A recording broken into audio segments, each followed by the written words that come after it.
Je m'appelle Rossana Bruzzone, je suis coach en optimisme et journaliste du bonheur et je suis à Montréal depuis 2013.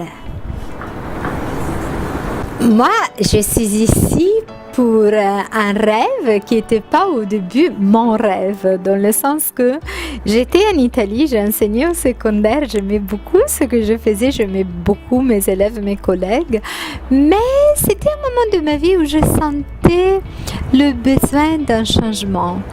Alors ça m'est arrivé, j'avais besoin de décrocher, ça m'est arrivé d'aller quelques jours à Florence dans un bed and breakfast. Et le gérant de ce bed and breakfast m'a dit, regarde, il y a un peintre qui fait un atelier de peinture à travers les émotions. Alors j'ai participé à cet atelier, pas parce que j'étais bonne dans la peinture, mais parce que je me sentais ouverte. Et puis en plus, je me suis dit, si c'est à travers les émotions, ça vaut le coup. À la fin de l'atelier, le peintre et sa copine m'ont demandé, est-ce que tu veux venir nous visiter à Montréal pendant l'été? Et quand ils m'ont demandé ça, j'ai senti une intuition qui ne venait pas de moi, mais qui venait de mon profondeur finalement, et qui me disait, voilà, c'est ça le changement, je vais vivre à Montréal. Et je ne savais pas encore qu'est-ce que j'aurais fait.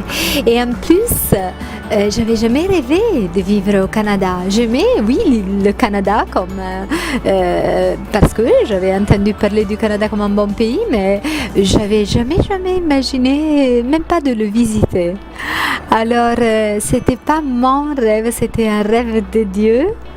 Et ce rêve, je l'ai accueilli et ça a mené des fruits. Donc, je pense que finalement, les rêves, il faut les formuler, mais il faut aussi se confier à quelque chose de plus grand. Alors, les défis que j'ai rencontrés, quand je suis arrivée ici, j'étais juste une touriste. Donc, je n'avais pas le droit de travailler.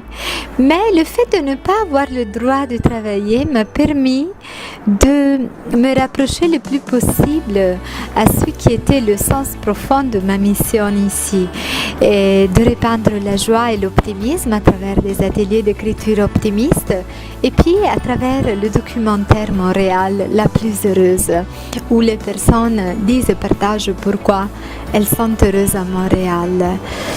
On a créé même une page Facebook où les personnes partagent la joie. Alors, les défis que j'avais, bien sûr, c'était relié au fait que je ne pouvais pas encore travailler. Mais cela m'a permis de créer ma propre entreprise et d'inventer un travail finalement, parce que coach en optimisme n'existait pas. Aux immigrants, moi je donnerais le conseil d'essayer de sortir de ses habitudes, de créer quelque chose de nouveau. Une immigration, c'est un peu une nouvelle naissance finalement. Alors, dans la vie précédente, on a fait des choses qu'on ne jette pas parce qu'elles nous ont aidés à devenir ce que nous sommes et qui peuvent nous être utiles. Mais pourquoi ne pas essayer quelque chose de nouveau?